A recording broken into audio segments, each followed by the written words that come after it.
Assalamualaikum warahmatullahi wabarakatuh. Halo teman-teman, perkenalkan nama saya Nur Hidayah Sindrang, mahasiswi IAIN Parepare Fakultas Syariah dan Ilmu Hukum Islam Prodi Hukum Tata Negara. Jadi tujuan saya membuat konten ini sebagai bentuk pengumpulan nilai ujian tengah semester mata kuliah Hukum Perdata yang diampu oleh Ibu Wirani Aisyah Anwar MH. Nah, sebelum ke materi pembahasan, terlebih dahulu kita harus tahu apa sih itu hukum perdata. Jadi, hukum perdata adalah serangkaian peraturan hukum yang mengatur hubungan subjek hukum atau orang dan badan hukum yang satu dengan subjek hukum yang lain dengan menitik beratkan pada kepentingan pribadi dari subjek hukum tersebut. Nah, untuk pembahasan yang pertama yaitu mengenai sistematika hukum perdata. Adapun sejarah hukum perdata terbagi menjadi 3. Yang pertama yaitu hukum perdata Belanda, di mana berasal dari hukum perdata Prancis atau Kode Napoleon yang disusun berdasarkan hukum Romawi yang pada waktu itu dianggap sebagai hukum yang paling sempurna. Kemudian hukum perdata Indonesia. Karena Belanda pernah menjajah Indonesia, maka KUH Perdata Belanda ini diusahakan supaya dapat berlaku pula di wilayah Hindia Belanda. Caranya ialah dibentuklah BW Hindia Belanda yang susunan dan isinya serupa dengan BW Belanda. Kemudian hukum perdata nasional adalah hukum perdata yang berlaku dan diperlakukan di Indonesia dan meliputi juga hukum perdata barat dan hukum perdata nasional. Adapun sumber-sumber hukum perdata adalah asal mula hukum perdata atau tempat di mana hukum perdata ditemukan. Kemudian, hukum perdata yang berlaku di Indonesia. Setelah Indonesia merdeka, berdasarkan aturan pasal 2 Aturan Peralihan UUD 1945, KUH Perdata Hindia Belanda tetap dinyatakan berlaku sebagai digantikan dengan UUD ini. BW Hindia Belanda disebut juga Kitab UU Hukum Perdata Indonesia sebagai Induk Hukum Perdata Indonesia. Dan hukum perdata yang berlaku di Indonesia adalah hukum perdata barat Belanda yang ada awalnya berinduk pada Kitab Undang-Undang Hukum Perdata yang aslinya berbahasa Belanda atau dikenal dengan Burgerlijk Wetboek dan biasanya disingkat dengan Undang-Undang RI, misalnya mengenai UU Perkawinan, UU Hak Tanggungan, dan UU Kepailiatan. Dan yang terakhir adalah sistematika hukum perdata yang berdasarkan ilmu hukum atau ilmu pengetahuan yang terdiri dari hukum tentang orang atau hukum perorangan, hukum tentang keluarga, hukum tentang kekayaan, dan hukum waris. Dan untuk menurut Kitab Undang-Undang atau Hukum Perdata, dari buku pertama tentang orang, buku kedua tentang benda, buku ketiga tentang perikatan, dan buku keempat mengenai pembuktian dan daluarsa. Untuk materi yang kedua yaitu mengenai hukum perorangan, di mana hukum perorangan adalah keseluruhan kaidah hukum yang mengatur manusia sebagai subjek hukum dan wewenangnya, kecakapannya, domisili, dan juga catatan sipil. Adapun pengertian subjek hukum itu meliputi manusia atau orang serta badan hukum, di mana segala sesuatu yang dapat menjadi penyandang, pemilik atau pendukung harta serta kewajiban. Kemudian, pengakuan sebagai subjek hukum. Pengakuan berarti bahwa selanjutnya antara negara yang mengakui dan negara yang diakui terdapat hubungan sederajat dan dapat mengadakan segala macam hubungan kerjasama satu sama yang lainnya. Kemudian, kewenangan berhak dan berbuat.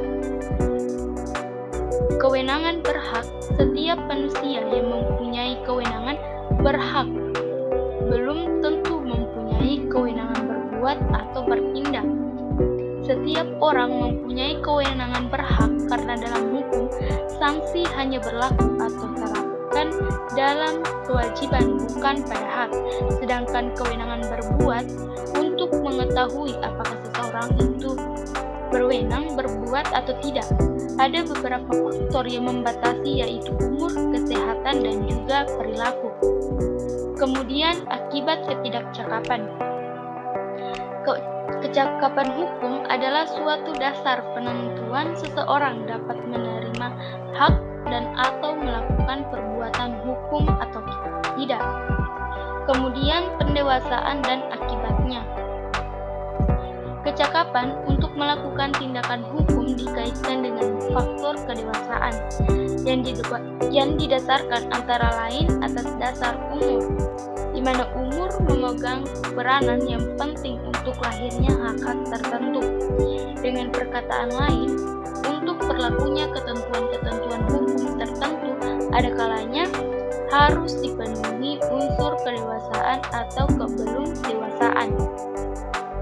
Adapun domisili dan keadaan tak hadir diatur dalam bab ke-18 Burgerlichstatutsgesetz atau Kitab Undang-Undang Hukum Perdata dari pasal 463. Untuk pembahasan yang ketiga, yaitu mengenai hukum perorangan tentang perkawinan serta hak dan kewajiban suami istri. Adapun pengertian perkawinan yang telah dicantumkan dalam pasal 2 buku 1 kompilasi hukum Islam, di mana perkawinan menurut hukum Islam adalah pernikahan, yaitu akad yang sangat kuat untuk mentaati perintah Allah Subhanahu wa taala dan melaksanakannya merupakan ibadah. Adapun asas-asas perkawinan yang terbagi dari 6 asas. Yang pertama yaitu asas monogami, di mana seorang pria hanya boleh mempunyai seorang istri dan seorang wanita hanya boleh mempunyai seorang suami. Yang kedua adalah asas sukarela.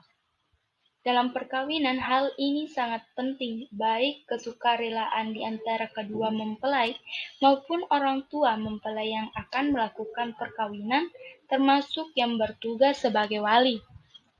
Kemudian asas yang ketiga yaitu asas persetujuan, di mana asas ini merupakan konsekuensi daripada asas pertama, dimakna dengan tidak adanya paksaan pada kedua pihak jika perkawinan dilangsungkan tanpa ada kesepakatan.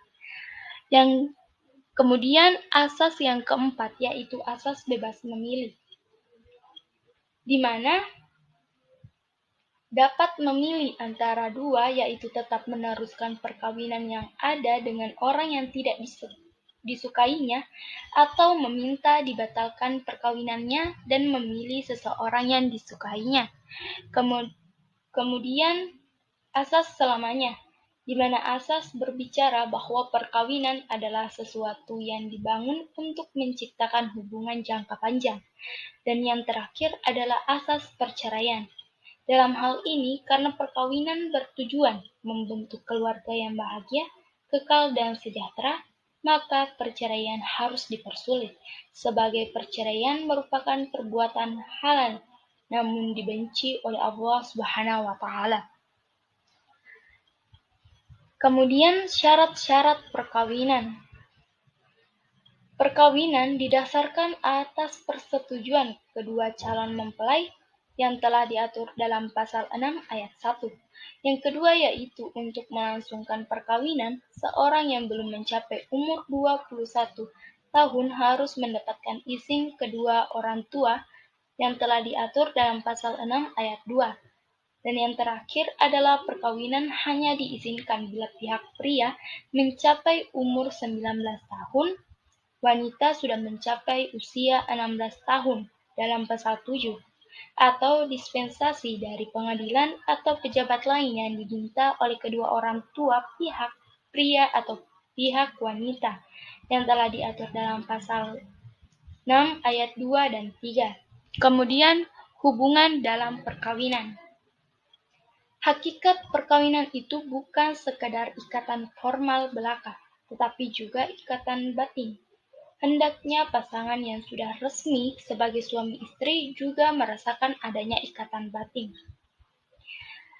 Artinya, bahkan akan menjadi rapuh jika hal ini membedakan dengan hakikat perkawinan KHUP. Apabila kita membaca kitab KUHP, dapat kita ketahui bahwa hakikat perkawinan adalah hubungan hukum antara subjek dan subjek yang mengikatnya diri dalam perkawinan. Kemudian, akibat hukum perkawinan. Akibat hukum dari perkawinan terhadap suami istri menurut UUD nomor 1 tahun 1974 dan KUHP /DT BW pasal 30 sampai dengan 34 UU nomor 1 1974 yang isinya suami istri memikul kewajiban hukum untuk menegakkan rumah tangga yang menjadi sendi dasar susunan masyarakat. Yang kedua, suami istri wajib saling mencintai, hormat menghormati, setia, dan memberi bantuan lahir dan batin satu kepada yang lain. Ketiga, hak dari kedudukan suami istri seimbang dengan suami dalam kehidupan rumah tangga dan pergaulan hidup bersama masyarakat. Kemudian yang terakhir adalah hak dan kewajiban suami istri. Adapun hak dan kewajiban suami, yang pertama adalah mahar, kedua nafkah, ketiga mempergauli istri, dan yang keempat adalah menjaga istri. Kemudian hak dan kewajiban istri terhadap suaminya adalah timbal balik dengan yang telah disebutkan di atas, yang mana seorang istri harus melayani kebutuhan suaminya secara lahir maupun batin, menjaga nama baik dan kehormatan suami. Untuk pembahasan yang keempat, yaitu mengenai hukum perkawinan menurut UU nomor 1 tahun 1994, yaitu pertama, pengertian pencegahan perkawinan. Secara umum, pencegahan perkawinan adalah usaha untuk menghindari atau membatalkan suatu perkawinan sebelum perkawinan tersebut berlangsung karena belum terpenuhinya beberapa syarat perkawinan. Yang kedua, mengenai pembatalan perkawinan. Menurut Bakri Ar-Rahman dan Ahmad Sukarja, pembatalan perkawinan ialah suatu perkawinan yang sudah terjadi dapat dibatalkan apabila pihak tidak memenuhi syarat untuk melangsungkan perkawinan, dan pembatalan suatu perkawinan tersebut hanya dapat diputuskan oleh pengadilan. Adapun alasan-alasan yang dapat diajukan untuk pembatalan perkawinan dalam pasal 26 dan 27 Undang-Undang Nomor 1 Tahun 1974, yaitu sebagai berikut. Yang pertama adalah perkawinan dilangsungkan di hadapan pegawai pencatat perkawinan yang tidak berwenang, wali nikah yang melakukan perkawinan itu tidak sah, perkawinan dilangsungkan tanpa dihadiri oleh 2 orang saksi, perkawinan dilangsungkan di bawah ancaman yang melanggar hukum, dan yang terakhir adalah ketika perkawinan berlangsung terjadi salah sangka mengenai diri suami atau istri. Dan selanjutnya adalah akibat hukum pembatalan perkawinan. Putusan pembatalan perkawinan di pengadilan agama mencakup 3 hal penting, yaitu yang pertama hubungan suami istri, di mana pembatalan perkawinan terhadap hubungan suami istri adalah putusnya hubungan suami istri tersebut sehingga perkawinan dianggap tidak pernah ada. Yang kedua, terhadap kedudukan anak. Pasal 26 ayat 2 huruf A UU nomor 1 tahun 1974 menyatakan bahwa keputusan pembatalan perkawinan tidak berlaku surat terhadap anak-anak. Artinya, batalnya suatu perkawinan tidak akan memutuskan hubungan hukum dengan kedua orang tuanya meskipun hubungan perkawinan orang tuanya telah putus. Yang terakhir adalah terhadap harta bersama. Dari pasal 26 ayat 2 huruf B UU nomor 1 tahun 1974 dapat ditafsirkan bahwa suami istri yang bertindak dengan itikat baik dalam arti tidak ada unsur kesengajaan untuk melangsungkan perkawinan dengan melanggar hukum yang berlaku, maka Walaupun perkawinan itu dibatalkan oleh pengadilan karena tidak memenuhi persyaratan, maka tetap akan ada pembagian harta bersama. Kemudian, hubungan hukum antara wali dan anak. Pengertian hubungan hukum antara wali dan anak terdapat pada pasal 330 ayat 3 KUHP yang menyatakan bahwa mereka yang belum dewasa dan tidak berada di bawah kekuasaan orang tua berada di bawah perwalian atas dasar dan cara sebagaimana teratur dalam bagian ketiga, keempat, kelima, dan keenam. Menurut pasal 51 UU Nomor 1 Tahun 1974 menjelaskan bahwa wali wajib mengurus anak yang berada di bawah kekuasaannya dan harta bendanya sebaik-baiknya dengan menghormati agama kepercayaan anak itu. Wali wajib membuat daftar harta benda anak yang berada di bawah kekuasaannya pada waktu memulai jabatannya dan mencatat semua perubahan harta benda anak tersebut. Wali bertanggung jawab tentang harta benda anak yang berada di bawah perwaliannya serta kerugian yang ditimbulkan kesalahan dan kelalaiannya. Dan yang terakhir adalah tata cara pembatalan perkawinan. Yang pertama, untuk pembahasan yang kelima, yaitu mengenai hukum perkawinan tentang perjanjian perkawinan dan harta perkawinan. Yang pertama yaitu pengertian perjanjian perkawinan. Pengertian perjanjian perkawinan menurut Undang-Undang Perkawinan Nomor 1 Tahun 1974 dan kompilasi hukum Islam, di mana dalam Undang-Undang Perkawinan Nomor 1 Tahun 1974, Pasal 29 menjelaskan bahwa pada waktu atau sebelum perkawinan dilangsungkan, kedua pihak atau persetujuan bersama dapat mengadakan perjanjian tertulis yang disahkan oleh pegawai pencatat perkawinan, setelah mana isinya berlaku juga terhadap pihak ketiga sepanjang pihak ketiga tersangkut.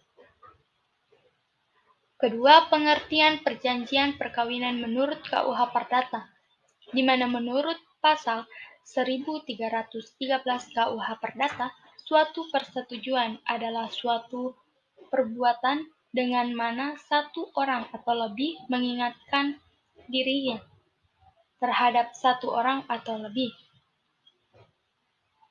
di mana pasal 139 KUH Perdata menyatakan bahwa dengan mengadakan perjanjian kawin, kedua calon suami istri adalah berhak menyiapkan beberapa penyimpangan dari peraturan undang-undang sekitar persatuan harta kekayaan asal perjanjian itu tidak menyalahi tata susila yang baik atau tata tertib umum dan asal diindahkan pula segala ketentuan di bawah ini.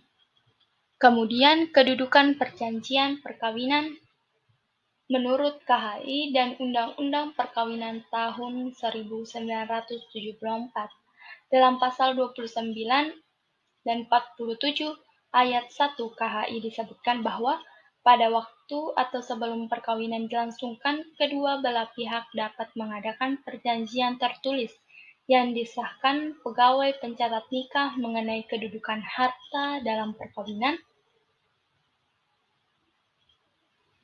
Yang kedua adalah menurut KUH Perdata, di mana sumber perikatan yang terpenting adalah perjanjian, sebab dengan melalui perjanjian pihak-pihak dapat membuat segala macam perikatan sesuai dengan asas kebebasan berkontrak yang terkandung dalam buku 3 BW.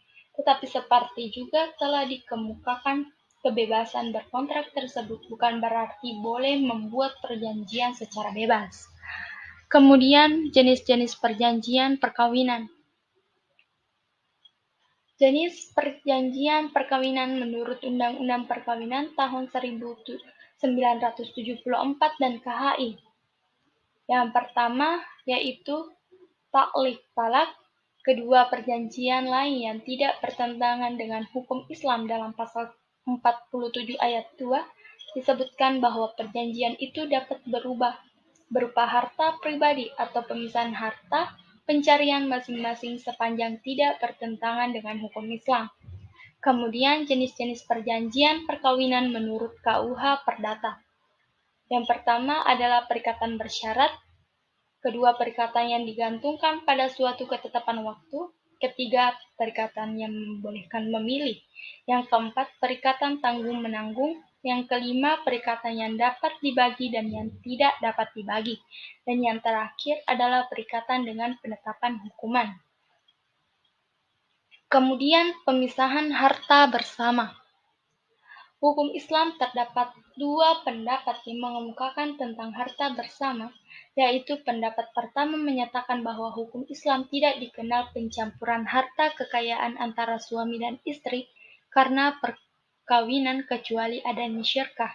Harta kekayaan istri tetap menjadi milik istri dan dikuasai sepenuhnya oleh istri tersebut. Demikian juga harta kekayaan suami tetap menjadi hak milik suami dan dikuasai sepenuhnya oleh suami.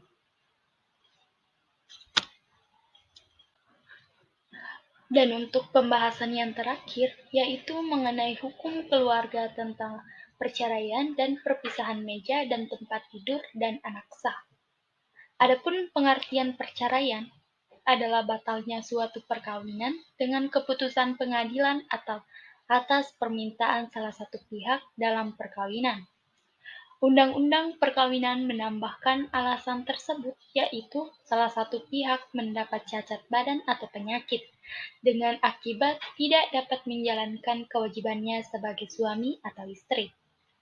Antara suami istri terus-menerus terjadi perselisihan atau pertengkaran dan tidak ada harapan akan hidup rukun lagi dalam rumah tangga. Kemudian perpisahan meja dan tempat tidur adalah suatu keadaan di mana suami istri tidak hidup bersama lagi karena suatu perselisihan, tapi ikatan perkawinan masih tetap ada.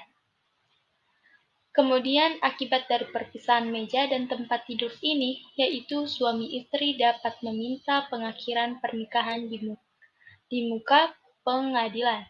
Apabila perpisahan meja dan tempat tidur di antara mereka telah berjalan 5 tahun dengan tanpa adanya perdamaian, yang mana telah diatur dalam pasal 200 KUH Perdata. Pembebasan dari kewajiban bertempat tinggal bersama telah diatur dalam pasal 242 KUH Perdata. Berakhirnya persatuan harta kekayaan diatur dalam pasal 243 KUH Perdata. Berakhirnya kewenangan suami untuk mengurus harta kekayaan istri telah diatur dalam pasal 244 KUH Perdata. Kemudian yang terakhir adalah anak sah. Dalam Undang-Undang Nomor 1 Tahun 1974 tentang Perkawinan, pasal 42 disebutkan bahwa anak yang sah adalah anak yang dilahirkan dalam atau sebagai akibat dari perkawinan yang sah. Kemudian dalam pasal 250 Kitab Undang-Undang Hukum Perdata dijelaskan bahwa anak sah adalah anak yang dilahirkan dan dibuat selama perkawinan. Jadi, anak yang dilahirkan dalam suatu ikatan perkawinan yang sah mempunyai status sebagai anak kandung dengan hak-hak keperdataan. Dan anak yang sah mempunyai kedudukan tertentu terhadap keluarganya. Orang tua berkewajiban untuk memberikan nafkah hidup, pendidikan yang cukup, memelihara kehidupan anak tersebut sampai ia dewasa atau sampai ia dapat berdiri sendiri mencari nafkah. Anak yang sah merupakan tumpuan harapan orang tuanya